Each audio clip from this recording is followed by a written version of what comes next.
Hello बच्चों, कैसे हैं। उम्मीद करती हूँ कि आप सभी अच्छे होंगे। उर्दू ज़ुबान की तीसरी किताब की सबक नंबर 24 के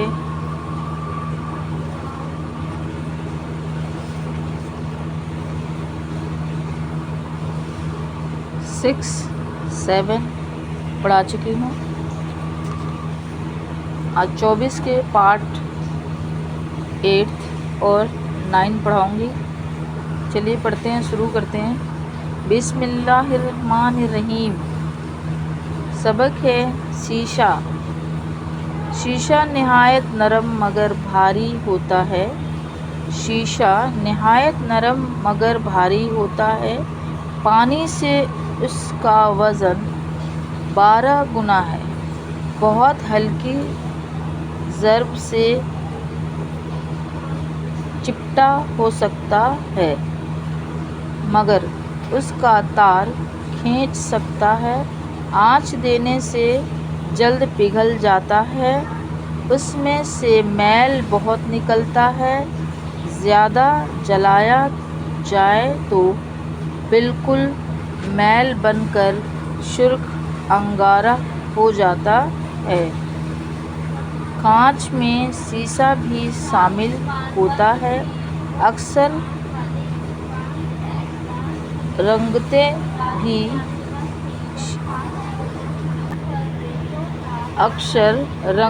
भी शीशे की लाख से तैयार होती हैं। बंदूक की गोलियां और छुरे से शीशे ही के बनते हैं। बंदूक की गोलियां और छुरे शीशे ही के बनते हैं। शीशा पानी और हवा में तो नहीं बिगड़ता मगर तुलसी के साथ मिलकर जहरीला हो जाता है। अक्सर दगाबाज कलई गर रांग में शीशा मिला देते हैं और उसकी कलई तांबे की बासनों पर करते हैं।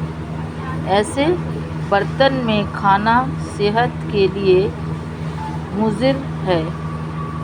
अब इसके हम हरूफ के मायने पढ़ेंगे। हरूफ के मायने पढ़ेंगे। दाग,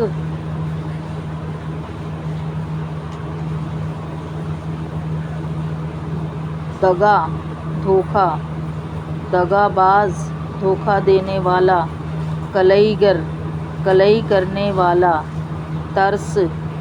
तुर्स खट्टा, जहरीला जहर वाला, वज़न बोझ।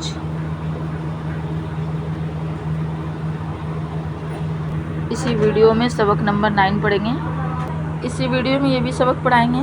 सबक नंबर 9 सबक है रांग।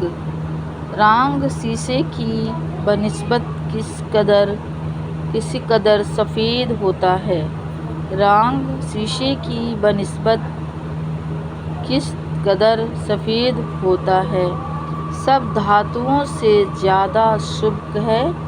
पानी से 7 गुना वज़नी, नरम भी बहुत है। शीशे की तरह जरा सी ताकत से मोड़ सकता है। इसमें लोहे की सी लचक नहीं होती कि मोड़ने के बाद खुद ब खुद सीधा हो जाए। कम आंच पर पिघल जाता है।